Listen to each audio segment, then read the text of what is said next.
కిరణ్ సర్కారు అవిశ్వాసాన్ని గట్టెక్కిన తరుణంలో మంత్రివర్గ విస్తరణ మళ్లీ తెరపైకి వస్తోంది. ఏడాదిగా ఊరిస్తోన్న ఈ అంశం ఆశావహుల్లో ఉత్కంఠ రేపుతోంది.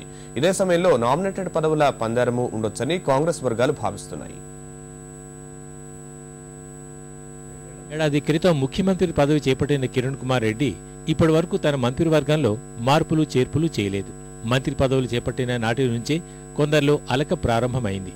సామాజిక సమానత పాటించలేదని మరికొందరు అసంతృప్తి వ్యక్తం చేశారు. త్వరలో సర్దుబాటు చేస్తానన్న సీఎం మాటలు కార్యరూపం దాల్చనే లేదు. వివిధ కారణాల రీత్యా రాజీనామాలు చేసిన వైఎస్ వివేకానందరెడ్డి, జూపల్లి కృష్ణారావు, కోమటిరెడ్డి వెంకటరెడ్డి పదవుల ఖాళీలు భర్తీ చేయలేదు.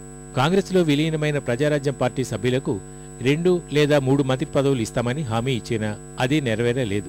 పలువురు ఆశావహులు మంత్రివర్గ విస్తరణ కోసం ఎదురు చూస్తున్నారు. పీసీసీ అధ్యక్షుడిగా బాధ్యతలు చేపట్టడం వల్ల బొత్సాను, సహచర మంత్రులతో పాటు సీఎంపై ఆరోపణలు చేసిన శంకర్రావును మంత్రివర్గం నుంచి తప్పిస్తారన్న ఊహాగానాలు ఎప్పటినుంచో ఉన్నాయి. తాజాగా శాసనసభలోనూ అవిశ్వాసాన్ని నెగ్గి బలాన్ని నిరూపించుకున్నారు. అన్నీ సర్దుకున్న ప్రస్తుత పరిస్థితుల్లో కేబినెట్ మార్పులపై సీఎం దృష్టి సారిస్తారని పార్టీ వర్గాలు చెప్తున్నాయి. డిసెంబర్ 3వ వారంలో ఇందుకు మోక్షం కలగొచ్చని భావిస్తున్నారు. రానున్న బడ్జెట్ సమావేశాలకు నూతన మంత్రివర్గంతోనే వెళ్లాలనే భావన ముఖ్యమంత్రిలో ఉన్నట్టు ఆయన సన్నిహితులు చెప్తున్నారు. మంత్రివర్గ మార్పులు చేర్పులు, చీఫ్ విప్, నామినేటెడ్ పదవుల భర్తీపై దృష్టి సారించే అవకాశం ఉందని కాంగ్రెస్ వర్గాలు చెప్తున్నాయి.